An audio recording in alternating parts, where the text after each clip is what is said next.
Muy bien, en este segundo video, en la serie de videos de las aplicaciones de los conjuntos en la resolución de problemas de encuestas de la vida real, te voy a presentar otro ejercicio donde ahora vamos a ver la solución desde el punto de vista de las ecuaciones de primer grado y desde el punto de vista de las fórmulas matemáticas que me van a permitir también llegar al mismo resultado.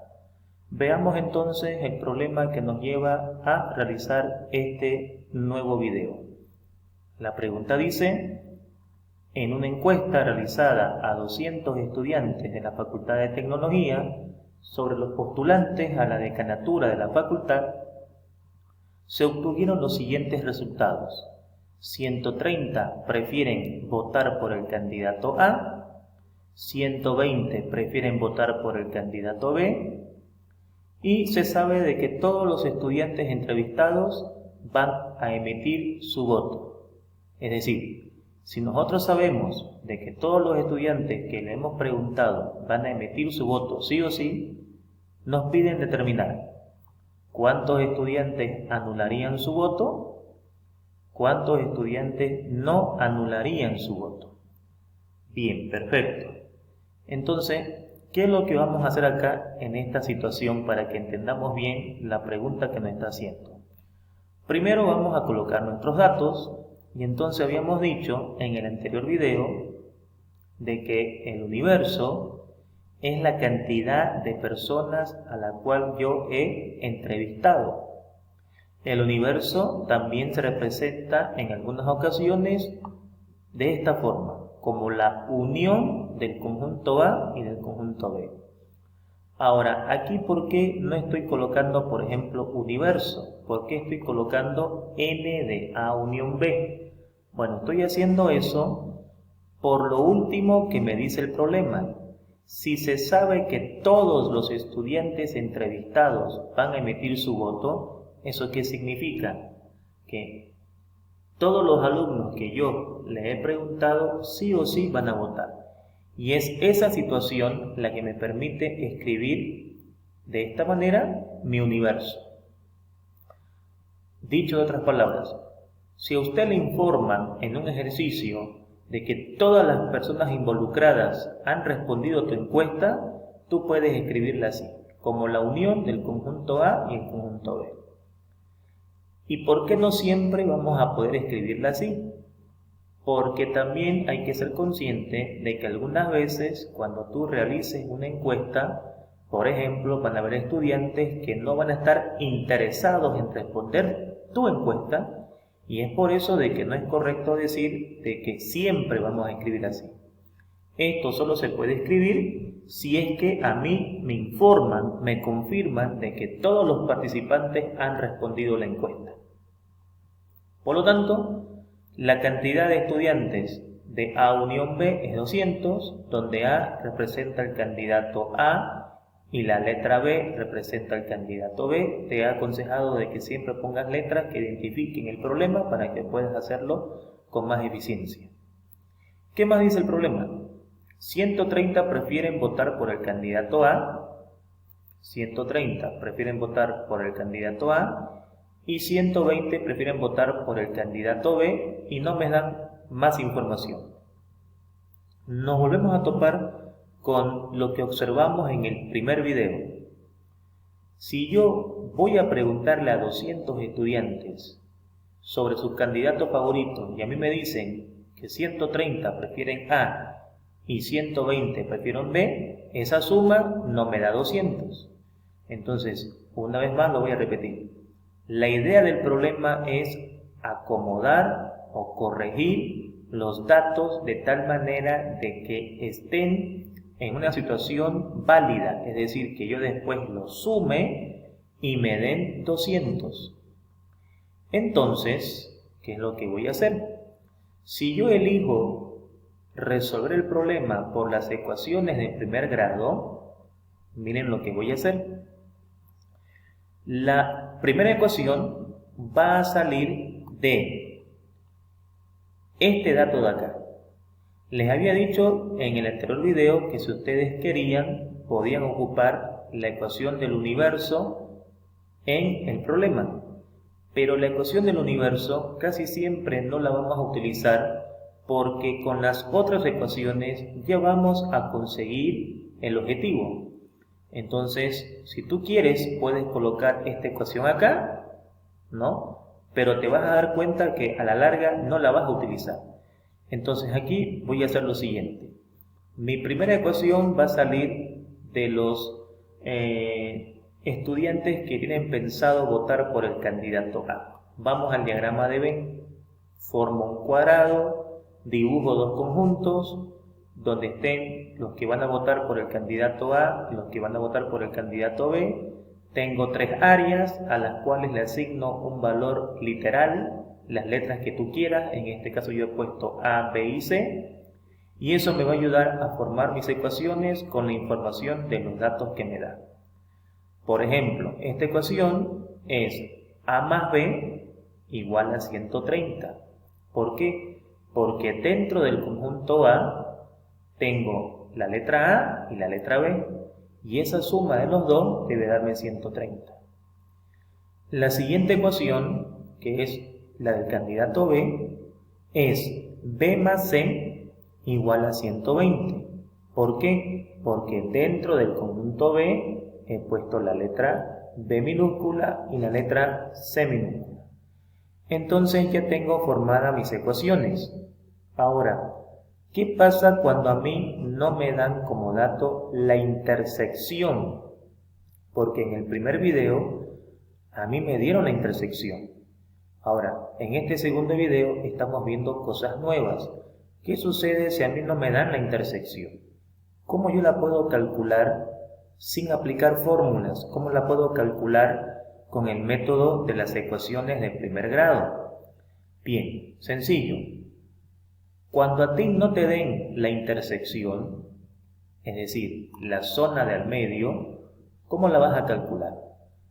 La teoría me va a informar de que la intersección, cuando no está dada, es el exceso que tú tienes en valor numérico al universo, traducido en palabras entendibles. Si tú sumas 130 y 120, eso te va a dar 250. Pero tú entrevistaste a 200. Quiere decir que hay un exceso de 50 personas. A ese exceso se le llama intersección. Y es por eso que aquí yo sumo estos dos y digo, esto más esto es 250. Pero yo tengo solamente 200, así que hay un exceso de 50. Por lo tanto, esa va a ser mi intersección bajo el punto de vista de las ecuaciones de primer grado. Por lo tanto, ya sé que B vale 50. Y si B vale 50, me queda fácil calcular A y calcular C, ya que ambas ecuaciones dependen de B. Por lo tanto, como B vale 50, y esto que está con más pasa con menos, 130 menos 50 es 80, y C va a ser igual a 120 menos B, porque este que está con más pasa con menos, y 120 menos 50 es 70. Por lo tanto, coloco mis valores numéricos en los lugares correspondientes, y ahora ¿qué debe pasar para que yo esté seguro que mis cálculos estén bien? Debo sumar todos los resultados que yo puse adentro de los conjuntos y esos deben darme 200. Veamos, 70 más 50, 120 más 80, 200. Perfecto. Ahora ya estoy tranquilo con la seguridad de que los datos los he utilizado de forma correcta y he calculado bien los valores de A, el valor de B y el valor de C. Ahora, te vuelvo a repetir por favor. ¿Qué hacer cuando no me dan la intersección en un problema? Obviamente que tenga dos conjuntos. La intersección va a ser el exceso que tú tengas con respecto al universo. Si tu universo es 200 y la suma de A y de B es 250, hay un exceso de 50 y ese viene a ser, o ese dato viene a ser tu intersección. Con ese dato, que es fundamental para poder calcular las demás variables, lo reemplazas en las ecuaciones y tienes los resultados pertinentes. Bien, ahora, ¿cómo respondemos esto? Desde el punto de vista de las ecuaciones de primer grado. La primera pregunta dice, ¿cuántos estudiantes anularían su voto? Perfecto. Vamos a la vida real. Tú sabes que cuando vas a votar, tienes que votar por un solo candidato. Nos han enseñado de que si yo agarro la papeleta y marco, por ejemplo, a los dos candidatos, automáticamente ese voto queda anulado porque por norma, para que mi voto tenga validez, tengo que votar por un solo candidato y existen otras reglas más. Entonces, aquí yo debo pensar que para que anulen mi voto, yo tuviera que votar por los dos candidatos. Y entonces aquí me están pidiendo justamente la intersección. Y esa intersección es igual a 50. Por lo tanto, 50 estudiantes anularían su voto. ¿Correcto? Bien. Y luego, la pregunta B tiene relación con la pregunta A. Es decir, ¿cuántos estudiantes no anularían su voto? Perfecto. Si yo sé que le he preguntado a 200 estudiantes y sé que 50 anularían su voto, entonces es obvio de que 150 no van a anular su voto. Ahora, en el gráfico, ¿eso dónde se ve reflejado? Habíamos dicho de que la diferencia simétrica, o sea, este símbolo de acá, representa a las personas o que hacen una cosa o hacen otra cosa, pero no hacen ambas. Entonces, estoy hablando de que necesito saber la cantidad total de personas que o han votado por A o han votado por B, pero no han desperdiciado su voto votando por los dos. Date cuenta cómo tienes que razonar para calcular los ejercicios. O sea, aquí también hay un razonamiento. Por lo tanto, ¿dónde estarían las personas que no han anulado su voto? Aquí, por ejemplo, estos 80 han votado por A, solamente por A, así que su voto es válido. Y estos 70 han votado solo por B, así que su voto es válido. En total, ¿cuántos votos válidos tengo? 80 más 70, 150. Preguntado de otra manera, ¿cuántos votos no están anulados? 150 votos. Entonces, fíjate de que me pueden preguntar de diferentes maneras y de diferentes perspectivas los ejercicios y las preguntas. Si esto yo lo voy a calcular bajo el punto de vista de la fórmula matemática, entonces hay una fórmula matemática que dice que la cantidad de elementos de la intersección entre A y B va a ser igual a los elementos de A más los elementos de B menos los elementos de A unión B. Recuerda que la fórmula es una expresión matemática a la que siempre tendré una incógnita y los demás datos van a ser conocidos porque ya me los dan.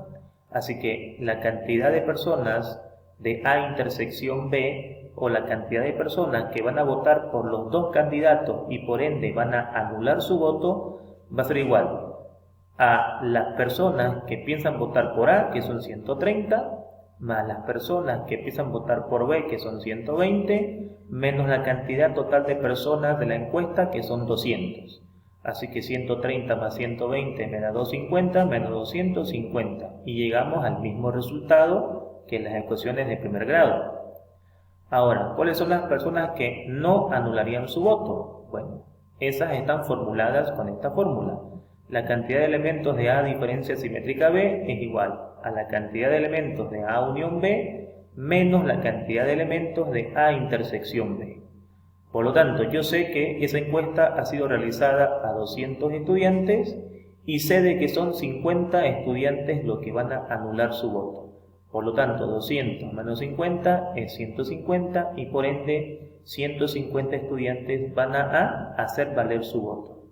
Por lo tanto, te agradezco como siempre tu atención y deseo como siempre de que este video haya servido para sacar las dudas que tengas acerca de la resolución de encuestas a través de conjunto. Muchas gracias por tu atención, que tengas un excelente día.